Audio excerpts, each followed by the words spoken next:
Good morning. मैं doctor Sanjeev Kumar sunshine hospital Gachibowli से बोल रहा हूँ। आज अगर लोगों के घर में कुछ लोग पॉजिटिव पेशेंट्स आ गए हैं और उनको डर लग रहा है कि हम घर में कैसे इलाज करेंगे या हॉस्पिटल जाके एडमिट करें और हॉस्पिटल में बेड नहीं मिल रहे हैं, तो घर में इन लोगों का कैसे केयर करना है और कैसे इंतजाम करना है, मैं आपको 2 मिनट में दिखाऊंगा। हम आप अपने घर में 3 सेक्शन बनाएंगे। ये है हमारे घर का पहला सेक्शन।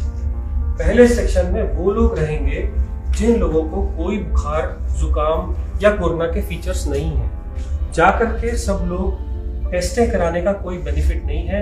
जो लोग इन्फेक्टेड नहीं है, जिनको बुखार नहीं आ रहा, उनको सिर्फ 2-3 चीजों की जरूरत है। रोज अपना टेम्परेचर चेक करिए, फ्रीक्वेंट हैंड वॉश करिए, अगर घर में दूसरे से इंटरेक्ट कर रहे हैं तो फेस मास्क का यूज करिए और सोशल डिस्टेंसिंग, 1 हाथ की दूरी पे रहिए। इतने दूरी पे रहने पे कोरोना के फैलने का डर ऑलमोस्ट निल होता है। तो वो सब लोग, जो लोग ठीक हैं, जिन लोगों को फीवर नहीं आया है, वो लोग अपने घर के उस सेक्शन में रहेंगे जिस सेक्शन में दूसरे इन्फेक्टेड लोग नहीं हैं। जिनको फीवर आ गया है और जुकाम, बुखार, खांसी हो रही है, वो लोग घर के दूसरे सेक्शन में रहेंगे। और इन दूसरे सेक्शन के अंदर जो लोग नॉर्मल हैं, वो उनको डिस्पोजेबल्स में खाने का इंतजाम करेंगे। खाने में क्या खाएंगे?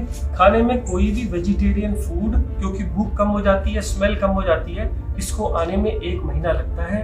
इन लोगों को लिक्विड डाइट, सूप्स, जूस या ऐसी चीजें जो वो लोग खुद मांग रहे हो, सब अलाउड है। खाने में किसी चीज की मनाही नहीं है। आपको इसके अलावा क्या इलाज करना है? इन लोगों को बुखार हो सकता है। बुखार वाले लोगों को आपको बुखार की गोली सुबह, दोपहर, शाम देनी है। अगर बच्चे हैं तो यही गोली आधी हो जाएगी। अगर बिल्कुल खाना नहीं खा रहे तो ORS का सोल्यूशन देना है। कुछ लोगों को vitamin B, vitamin C, vitamin D, मैंने प्रिस्क्रिप्शन अपने व्हाट्सएप स्टेटस पे एक प्रिस्क्रिप्शन डाला हुआ है। इस प्रिस्क्रिप्शन को अगर आप प्रिंट करो तो ये कहता है कि आप पहले तो 1, 2 और 3 विटामिन हैं, अगली 2, एक तो फीवर की और जुकाम, बुखार, खांसी और गले दर्द की दवाइयां हैं। ये दवाइयां आप लीजिए। इस पर्चे से आप ये सिम्टोमेटिक ट्रीटमेंट कर सकते हैं। नॉर्मली कोरोना वायरस एक नॉर्मल सा माइल्ड सा वायरस है। 99% लोग इससे ठीक हो जाते हैं और उनको कुछ और चीज की जरूरत नहीं पड़ती। बट 1% लोग जब बीमार होते हैं तो उनका बुखार बहुत तेज हो जाता है। वो लोग खाना खाना छोड़ देते हैं और उनकी ऑक्सीजन सैचुरेशन कम होने लगती है। हैबत होने पे ऐसे लोगों के लिए घर में हम लोग पल्स ऑक्सीमीटर लेके आते हैं। ये पल्स ऑक्सीमीटर हम पेशेंट्स को रोज लगाएंगे। लगाने के बाद, ये कनेक्ट करने के बाद, एक बटन दबाने से पल्स ऑक्सीमीटर ऑन हो जाता है और ऑन होने पे थोड़ी देर वेट करना है। ये आपको पल्स दिखाने लगता है। जब ये पल्स दिखाएगा तभी उस वैल्यू को मानना है। जब ये वैल्यू आ जाएगी तो ऑक्सीजन सैचुरेशन 100% बता रहा है। 90 से कम है तो ये पेशेंट सिक हैं। अगर 90 से ज्यादा है तो डरने की बात नहीं है। मैंने इतनी देर इसलिए वेट किया क्योंकि पल्स ऑक्सीमीटर लगभग 30 सेकंड ले जाता है नॉर्मल सैचुरेशन बताने के लिए। अब मान लीजिए अगर ये लोग 90 से कम ऑक्सीजन पे आ गए हैं, अब इनको हॉस्पिटल की फैसिलिटी पे ले जा रहे हैं पर बेड नहीं मिल रहे, तो हम क्या करें? जिसमें नॉर्मल लोग कोई भी एंटर नहीं करेंगे और इन सब लोगों को हम 14 दिन के लिए आइसोलेट करेंगे। मान लीजिए अगर ये पेशेंट है और मुझे इनकी केयर करनी है, तो जो बहुत जरूरी वाली चीजें मैं आपको बताता हूँ। जब भी आप इस कमरे में जाएंगे तो आप एक बड़ा कपड़ा या कोई भी गाउन, जिससे कि आपके कपड़े इन्फेक्ट ना हो जाएं, वो गाउन पहनेंगे। गाउन के ऊपर मास्क, गाउन पहन के आपका ये पूरा एरिया कवर हो गया। अब आप इसके ऊपर एक नॉर्मल कोई भी मास्क या N95 मास्क लगा सकते हैं। ध्यान ये रखना है कि इन मास्क को इधर की तरफ हाथ से नहीं छूना। छूने के बाद स्टेरलाइज करना है, आंख में नहीं लगाना। आप सिंपल मास्क भी यूज कर सकते हैं, बट इसको रोज डिस्कार्ड करिए। अब क्योंकि ये इन्फेक्टेड जोन है, इसलिए मार्केट में ये प्लास्टिक की बनी शील्ड्स मिलती हैं। इसको अगर आप लगा लेंगे तो आपके सेक्रीशंस बाहर नहीं जाएंगे। ऐसे ही ये मरीज भी मास्क लगाएगा और ये भी शील्ड डालेगा। इससे क्या होगा? इससे उसके सेक्रीशंस और आपके सेक्रीशंस मिल नहीं सकते। आपको इन्फेक्शन होने का चांस बहुत कम हो जाता है। इस आदमी के साथ अगर आप टाइम बिताना चाहते हैं तो सोशल डिस्टेंसिंग के हिसाब से इससे ज्यादा टाइम नहीं, ज्यादा 5 मिनट से ज्यादा टाइम ना बताइए। उनको खाने के लिए डिस्पोजेबल्स का खाने में दीजिए। जैसे मैंने पहले बताया, खाने में आप सब कुछ दे सकते हैं।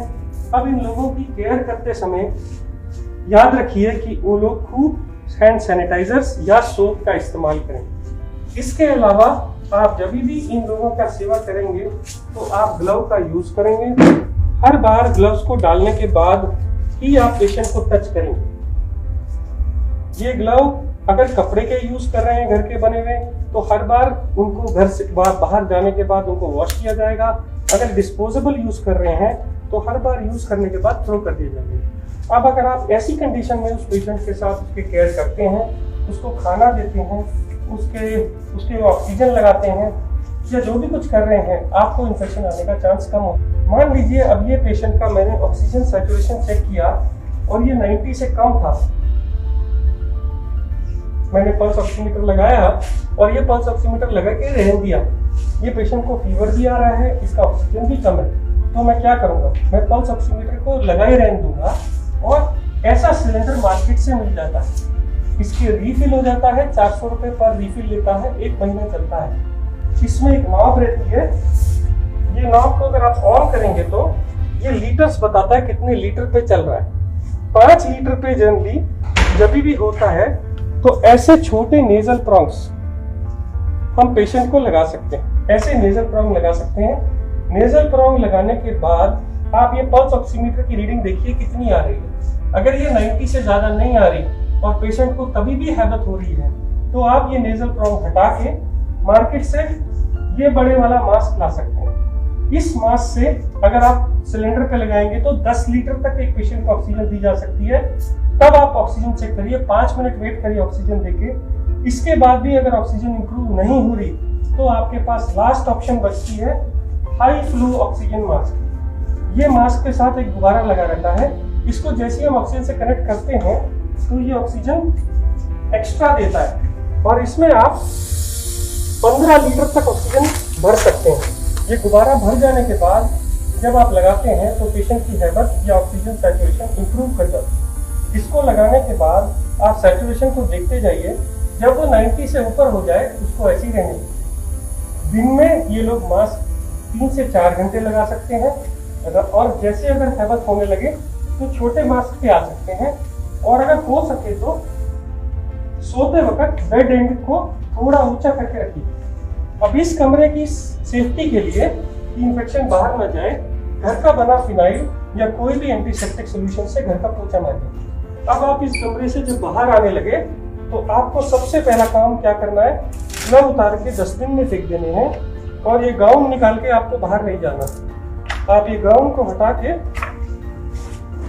उसी कमरे में छोड़ देंगे, मास्क शील्ड्स उसी कमरे में छोड़ देंगे और हैंड वॉश करके आप पूरा हैंड वॉश करके इस कमरे से बाहर आएंगे।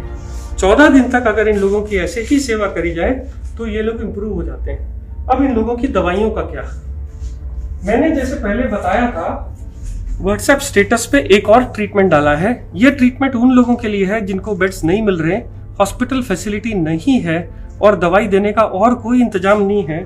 तो आप पुराने ट्रीटमेंट की तरह देखिए, ऊपर मैंने 4 मल्टीविटामिन लिखे हैं, उसके नीचे मैंने भूख लगने का सिरप लिखा है, नीचे हमने जो दवाइयाँ लिखी हैं वो सिम्टोमेटिक इलाज के लिए हैं, जैसे कि डेरिफिलिन, जैसे कि मॉन्टेलुकास्ट मैंने पहले बताई।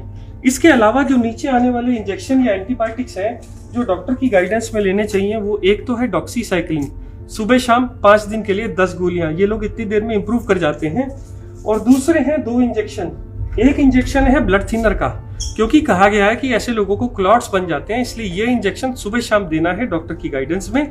और एक स्टेरॉइड का इंजेक्शन 10 रुपए का डेक्सामेथासोन, जो दिन में 1 बार लगेगा सुबह।